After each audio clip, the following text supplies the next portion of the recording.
আমাদের ভবিষ্যৎ নেতা, ভবিষ্যৎ কান্ডারি, ভবিষ্যতের আমাদের প্রধানমন্ত্রী। আপনারা হচ্ছেন ভবিষ্যৎ দেশের প্রধানমন্ত্রী তারেক রহমান, জানিয়েছেন দলটির মহাসচিব মির্জা ফখরুল ইসলাম আলমগীর। বিএনপির ভারপ্রাপ্ত চেয়ারম্যান তারেক রহমানই দেশের ভবিষ্যতের প্রধানমন্ত্রী হবে বলে মন্তব্য করেছেন দলটির মহাসচিব মির্জা ফখরুল ইসলাম আলমগীর। 9 আগস্ট শনিবার ডক্টরস অ্যাসোসিয়েশন অব বাংলাদেশ ড্যাব জাতীয় কাউন্সিলে তিনি এই মন্তব্য করেন।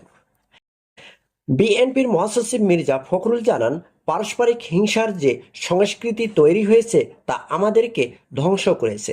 আমাদেরকে এই কালচার থেকে বেরিয়ে আসতে হবে। এ সময় তিনি জানান, তারেক রহমান যে 31 দফা প্রস্তাব করেছেন তা দেশের স্বাস্থ্য খাতসহ অন্যান্য ক্ষেত্রে যুগান্তকারী পরিবর্তন আনার শক্তি রাখে। ডক্টরস অ্যাসোসিয়েশন অব বাংলাদেশ ড্যাব জাতীয় কাউন্সিলে বিএনপির মহাসচিব মির্জা ফখরুল ইসলাম জুলাই গণ অভ্যুত্থানে আহতদের চিকিৎসা নিশ্চিত করতে সরকারের প্রতি আহ্বান জানান।